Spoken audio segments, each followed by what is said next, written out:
34% of Americans say they just don't know where to start when it comes to retirement planning because of the financial jargon that's surrounding it. And that's making people delay their retirement plans and also just avoid it altogether.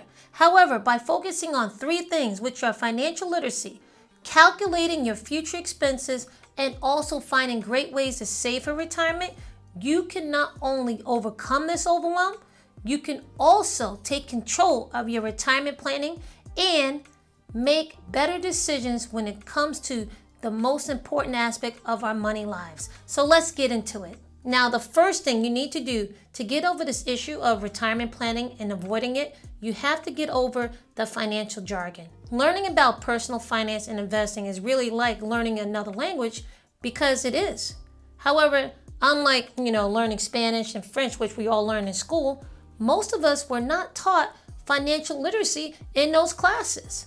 On top of that, financial professionals and also the media make it a point to not only speak fast, but use complex terms, which really only helps to confuse us. It was because of this, and also family and friends reaching out to us, that Nadia and I, my twin, actually started Wealth Twins and this channel in the first place. Based on my experience, the easiest way to get over that financial jargon is to first pick just one topic that you're interested in, like 401k, which is a job retirement plan, and then go to your library and find at least 3 books on that topic, and then also watch at least 3 YouTube videos and read at least 3 blog posts about it. After that, I want you to do something called blurting. Now, it's a funny name, but it's actually a very cool technique, and it's something my daughter actually showed me how to do. Now, the way you blurt is actually pretty simple. After you finish reading the articles and the books and also watching the YouTube videos, I want you to take out some paper and I want you to write down everything that you can recall after everything you read, okay? But I want you to put them into simple terms as if you were explaining it to a 5-year-old. After you finish writing everything down that you can remember, I want you to then go over your notes and mark down any areas where you might have missed some info, or you just got stuck in that area.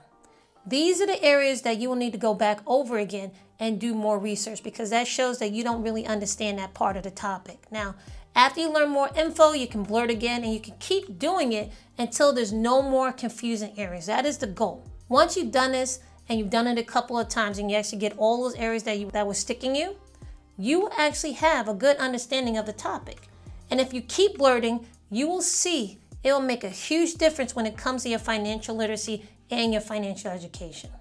The next thing that you will want to do to help you plan for your retirement is actually calculate your retirement expected expenses. Now, many people assume that they know exactly how much money they're going to need without actually sitting down and doing the math, and without asking themselves some meaningful questions. When it comes to this, these are what I mean by meaningful questions. I want you to think about what you want your retirement to actually look like.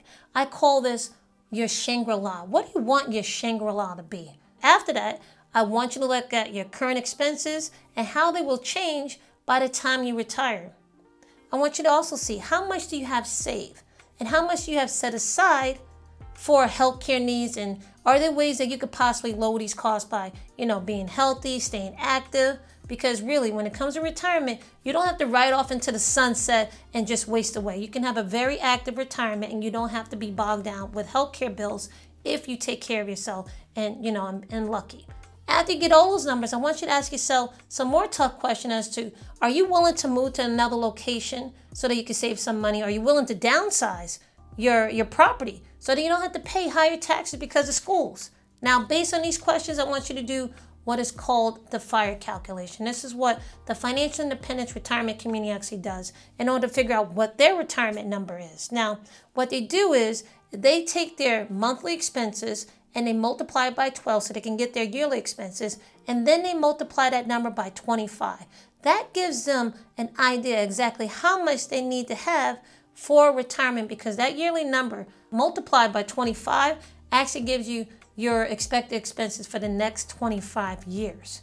Once you do this FIRE calculation, you're going to get a good sense of how far or how close you are from reaching your retirement savings goals, because you can use that number as a target that you need to hit, so you can give yourself some comfort that you know round about how much you need for retirement.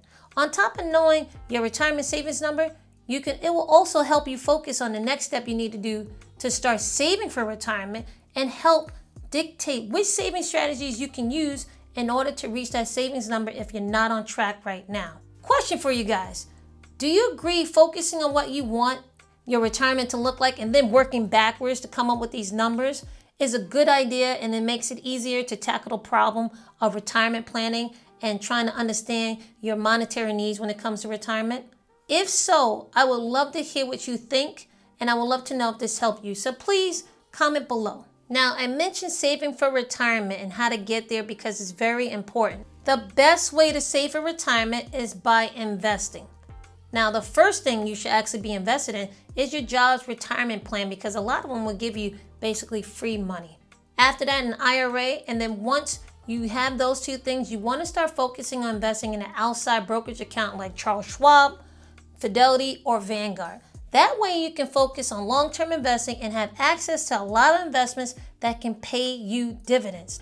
Dividends are payments you get from securities that you own so that you can make income with them without actually having to sell. My sister and I are big fans of dividends, and if you'd like to know more about our thoughts about dividends, then please check out this video right here. Also, if you're interested in investing and you want some more, complex terms actually broken down for you, I created a free PDF that I think you will actually like. It's called the 25 Must-Know Investing Terms, and I put the link down below in the description of this video. Now, the bottom line is, planning for retirement can be confusing and you might be afraid to make mistakes. However, it's too important of a decision not to do anything about and let fear stop you from actually moving forward. Once you do the 3 things I suggested, which are, again, gaining more financial education and financial literacy through, study, calculating your likely future expenses, and then focusing on investing in a way that's going to give you dividends, you should definitely be way ahead of others. After you get those things in place, it definitely would not be a bad idea to actually schedule help with the fee-based financial professional that will look over your plans and help make other recommendations that will help you further support all the work and research that you did. Now, I hope I helped you with this info in this video, and if you liked it, please show this twin some love, subscribe to the channel, and also share this video with someone you care about. I'll see you in the next one.